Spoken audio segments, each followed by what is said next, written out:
Yeah, hi, friends. I don't know. I just had this thought. Yeah, I know you smelled something burning. I can hear the quips now.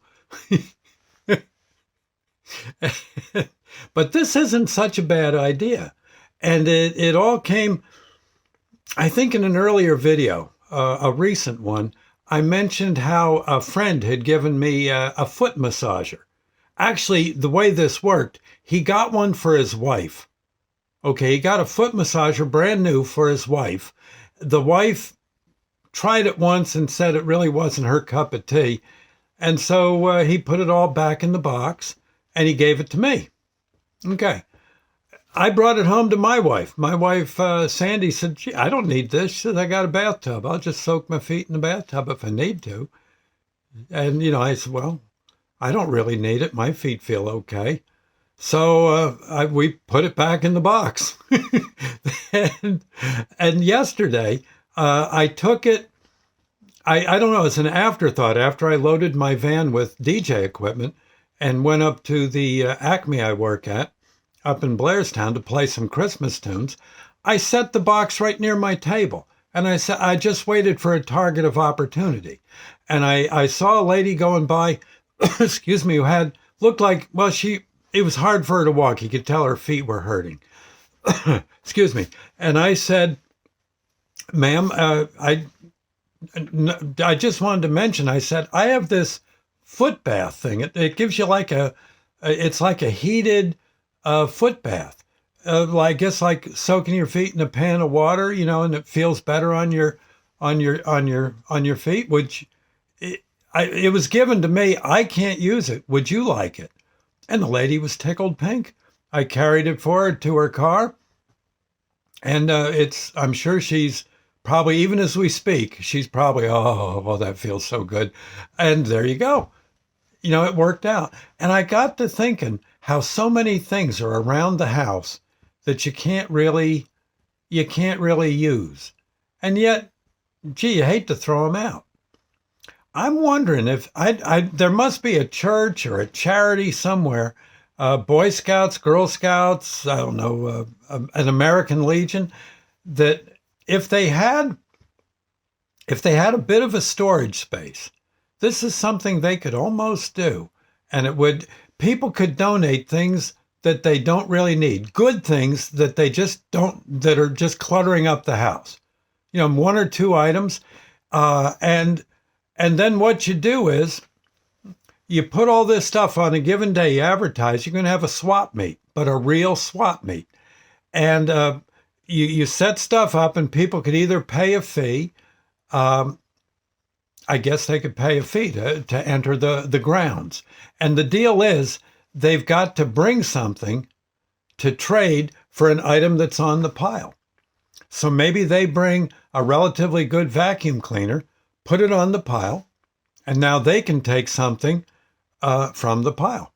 Maybe someone's got a nice wristwatch, or a really good pair of hip boots, or an oar, or a canoe paddle, or a canoe. And I mean, this could really and maybe the stuff might have to have point value to it. In other words, like a canoe might be worth more than a rolling pin. You see what I'm saying? So a rolling pin might be worth 1 point. A canoe might be worth 10 points. And maybe you bring a nice set of snow tires. Well, that'd be 10 points, right? You see what I'm saying? And people could trade that way. I think that would make for a very interesting day.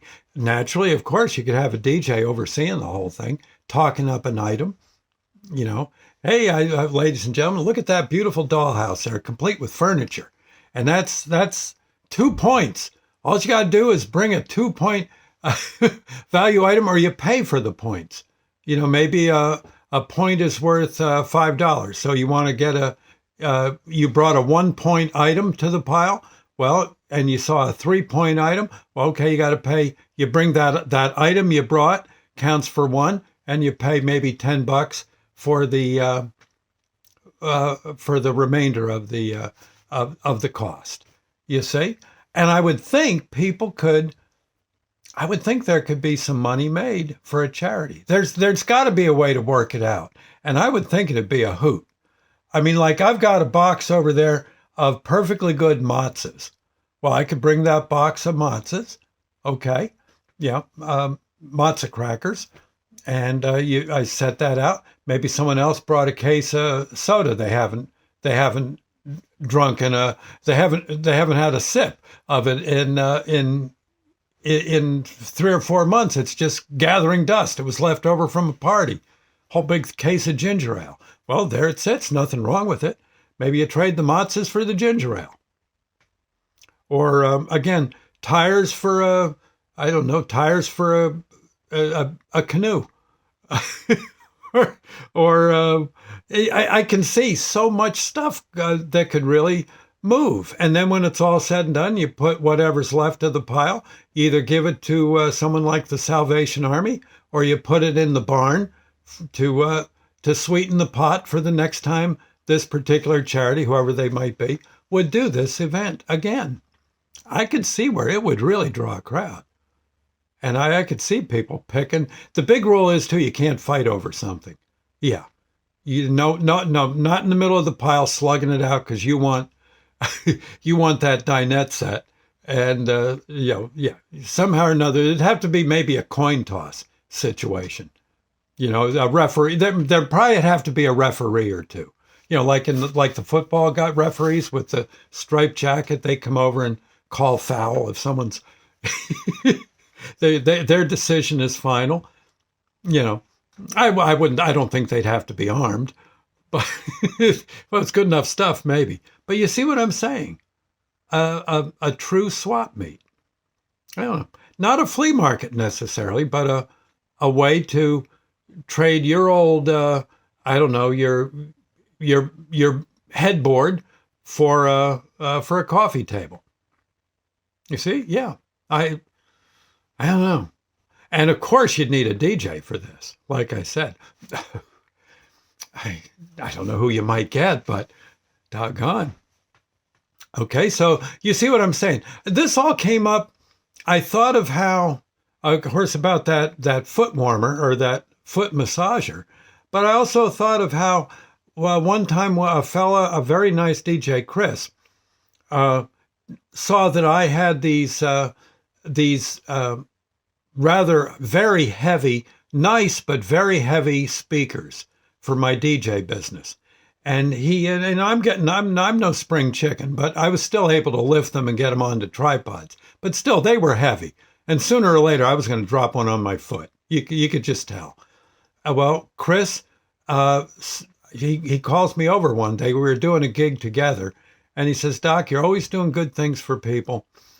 Why don't, I tell you what, I want you to get rid of those big speakers. They're too much for you. I'm going to give you these other 2 speakers. They're much lighter. They're very loud. They're no less loud. In fact, might even be louder than the big ones you've got, because those are kind of old.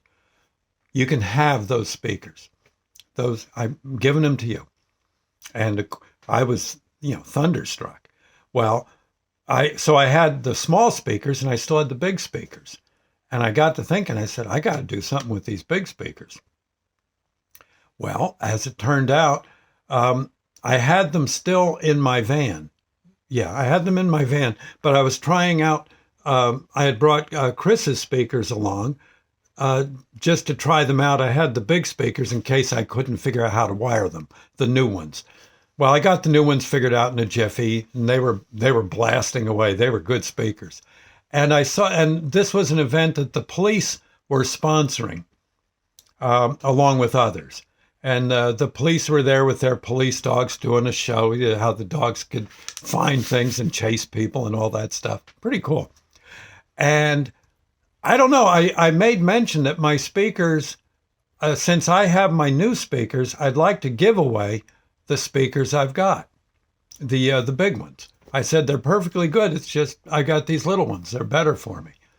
Well, long story short, the police come over and asked, hey, could those speakers you're giving away, we'll take them.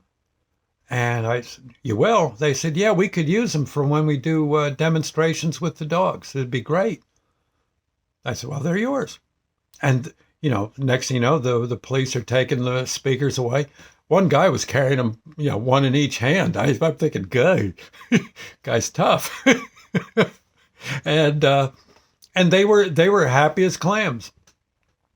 And so, but you see what I'm saying? This trading back and forth. Sometimes you've got something you used to like, but you don't need it anymore. Other person might want that item and is willing to trade you. Yeah, and if everything's in a big pile, well, there you go. I think that could be one heck of an interesting day for people. I can see that really ticking, really beating the clock. Yeah, I think it would be really something to do. Anyway, if you're interested, let me know. That sounds like a really, really cool way to roll to make some money for a charity, and to roll out the welcome to the people in your community as well, and a great way to meet one another. Yeah, I'm just saying, meet and help one another. Keep it in mind, okay? Doc South here. I'm gonna sign off on that one, but yes, I know that whoever sponsors it would probably need some kind of garage for storing the stuff that didn't go. Okay, I wouldn't throw it out. I'd save it for next time. If it could be done, and I basically all you need is a good storage barn, and you got it. You got everything. You could once a month you could have this thing. I think it would draw a crowd, a humongous crowd. Oh, and then you sell refreshments too. Yeah, of course. Anyway, I just thought I'd mention. I'll see you later. God bless, friends, and bye now.